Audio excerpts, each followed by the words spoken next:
മോനെ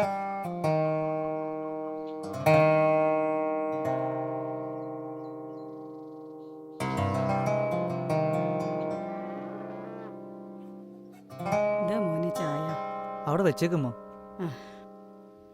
അരിയും സാധനങ്ങളൊക്കെ തീർന്നിരിക്കുന്നു. ഇന്നലെ ഒരു ഗ്ലാസ് പഞ്ചസാര ആ ദേവകിന്റെ വീട്ടിൽ നിന്നാ മേടിച്ചത്. ഞാൻ കൊണ്ടുവരമ്മ.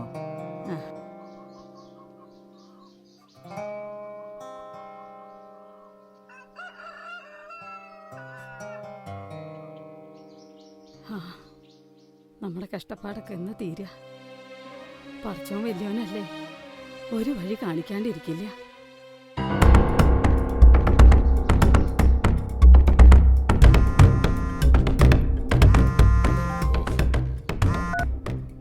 ഹലോ, വെറുതെ ഇങ്ങോട്ട് വിളിക്കണ്ട, കിട്ടിയാ ഞാൻ അങ്ങോട്ട് വിളിക്കാം.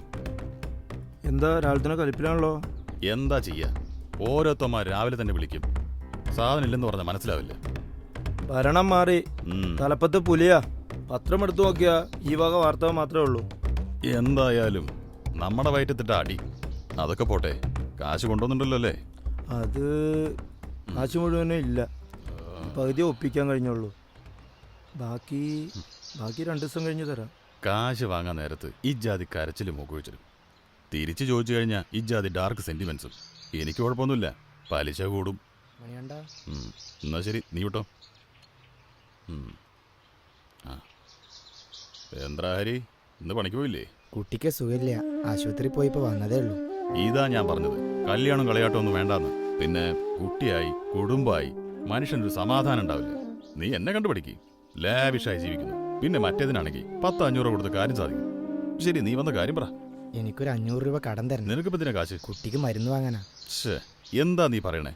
ചെലവിന് പോലും കാശില്ല, കാര്യങ്ങളൊന്നും നടക്കണടാ. പിന്നെ ഇപ്പൊ പോയവൻ 20,000 രൂപ കടം വാങ്ങിയതാ. ചോദിച്ചപ്പോ കരഞ്ഞു കാണിക്കുക. കാശ് വേശിയെ പോലെയല്ലേ. ഇന്ന് എൻ്റെ അടുത്താണെങ്കിൽ നാളെ മറ്റൊരാളുടെ അടുത്തായിരിക്കും.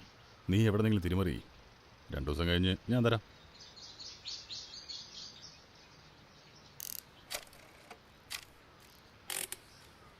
ഉസ്മാനെ ഡാ. എന്താ കാര്യം? ഞാൻ ആ മണിയാണ്ടനെ കാണാൻ പോയതാ. എന്താ കാര്യം? അവന്റെ കയ്യിൽ നിന്ന് കുറച്ച് കാശ് കടം വാങ്ങാന്ന് വിചാരിച്ച് പോയതാ. എന്തിനാടാ? കുട്ടിക്ക് മരുന്ന് വാങ്ങാനാടാ. എന്നിട്ട് കിട്ടിയില്ലേ? ഇല്ലടാ, കാശ് കടം ചോദിച്ചപ്പോ അവൻ ഒരുപാട് കഷ്ടപ്പാട് പറഞ്ഞു. അവൻ തരില്ലടാ, നമുക്ക് തന്നാ പലിശ കിട്ടില്ലല്ലോ. അവൻ ഒരുപാട് മാറിയല്ലടാ. പഠിക്കുന്ന കാലത്ത് നമ്മുടെ ചോറ്റുപാത്രത്തിൽ കയറ്റി തിന്ന ഒരു കാലുണ്ടായിരുന്നു അവന്. ഒരു കണക്കിന് ഈ കാശ് കിട്ടുന്നത് നന്നായി. ഈ കള്ളും കഞ്ചാക്കും വിറ്റ് നടക്കുന്നത് കാശല്ലേ? നിന്റെ കയ്യിൽ വല്ലതും ഇരിക്കുന്നുണ്ടടാ? അരിയും സാധനങ്ങളൊക്കെ തീർന്നിരിക്കുന്നു. നോക്കട്ടെ. ശരി.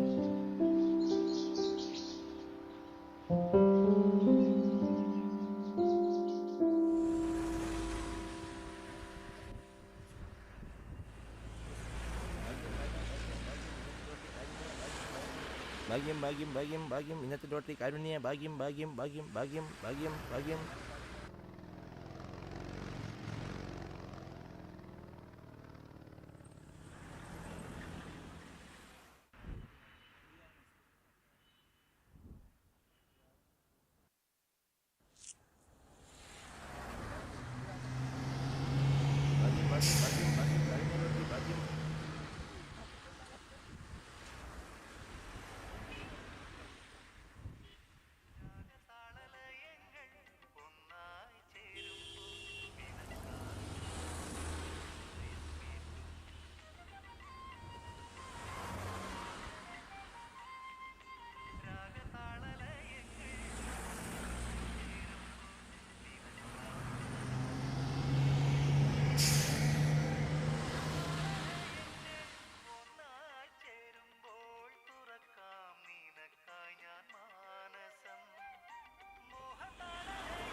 മണിയണ്ടാ മണിയണ്ടാ എന്തായി? ഞാൻ പറയാം. മണിയണ്ടാ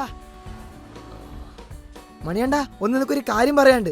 ഓ ഹരി, ഞാൻ കുറച്ച് തിരക്കിലാണ്, പിന്നെ കാണാം. അതല്ലടാ, ആ. ഞാനിന്നൊരു ലോട്ടറി ടിക്കറ്റ് എടുത്തിരുന്നു. അതിൽ ഫസ്റ്റ് പ്രൈസ് 1 കോടി രൂപ എനിക്കാടാ. സത്യമാണോടാ? സത്യം. നീ ഇത് ആരോടെങ്കിലും പറഞ്ഞോടാ? ഇല്ലടാ, ഞാൻ ഉസ്മാനോട് പറയാൻ പോയിരുന്നു, അപ്പളാ നിന്നെ കണ്ടത്. അത് നന്നായി. നീ ആരോടും പറയണ്ട. ഇത് ബാങ്ക് വഴി മാറ്റിക്കുകയാണെങ്കിൽ 65 ലക്ഷമേ കിട്ടുള്ളൂ. മാത്രമല്ല 6 മാസം കാത്തിരിക്കണം. ഇത് നാളെ തന്നെ മാറ്റാൻ എന്റെ കയ്യിൽ ആളുണ്ട്. ഫുൾ എമൗണ്ട് മേടിച്ചു തരാം. എന്നാലും അത് സർക്കാരിനെ വഞ്ചിക്കലല്ലേ? ആരാ ഇന്ന് സർക്കാർ വഞ്ചിക്കാത്തത്? അത് നീ പേടിക്കണ്ട, എല്ലാം ഞാൻ നോക്കിക്കൊള്ളാം. എന്നാലും ഞാൻ ഉസ്മാനെ ഒന്ന് കാണട്ടെ. കണ്ടിട്ട് ഈ കാര്യങ്ങളൊക്കെ നീ അവനോട് പറയും. അവന്റെ സ്വഭാവം നിനക്ക് അറിയുന്നതല്ലേ? ഇല്ലെങ്കിൽ തന്നെ നീ നന്നാവുന്ന അവനെ കണ്ടുകൂടാ. അരപ്പട്ടിണി നടക്കുന്ന അവനൊക്കെ ഇത് കണ്ട് ദഹിക്കൂ.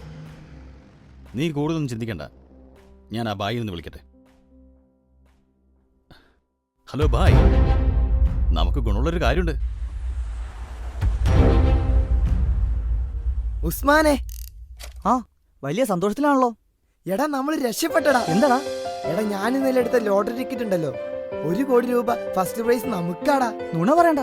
ഇല്ലടാ, സത്യമായിട്ടും. ഇപ്പൊ ദൈവം നിനക്ക് മനസ്സിലായില്ലേ? നീ ആ ടിക്കറ്റ് ഏതെങ്കിലും ബാങ്കിൽ ഏൽപ്പിക്കും. എടാ അത് ഞാൻ എന്താടാ?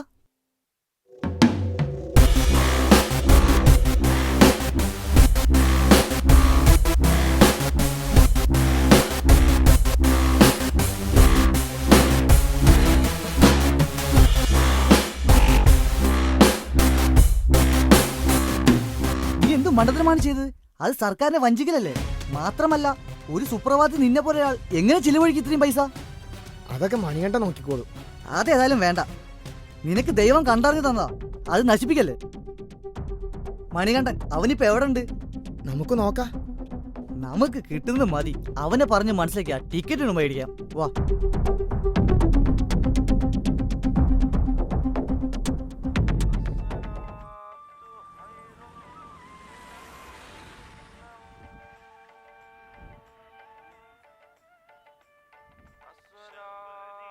അറിഞ്ഞില്ലേ കുമാരേട്ടാ? എന്താ ദാസ? കള്ളപ്പണക്കാരെ കൊടുക്കാൻ സർക്കാർ ചെയ്ത പണി അറിഞ്ഞില്ലേ?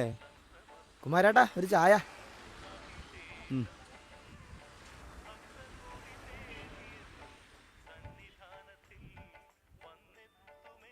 ഇന്നലെ ടി വിയിൽ കണ്ടുവന്ന് പിള്ളേര് പറഞ്ഞു. അല്ല ദാസ, നിയമവിരുദ്ധമായി പണമുണ്ടാക്കി എല്ലാവരും കുടുങ്ങുമല്ലോ. എന്താ സംശയം? തീർച്ചയായും കുടുങ്ങും. കള്ളനോട്ടും കള്ളപ്പണവും തടയാൻ സാമ്പത്തിക രംഗത്ത് കേന്ദ്ര സർക്കാരിന്റെ സർജിക്കൽ സ്ട്രൈക്ക്. 1000-ന്റെയും 500-ന്റെയും നോട്ടുകൾ ഇന്നലെ അർദ്ധരാത്രി മുതൽ അസാധുവാക്കി.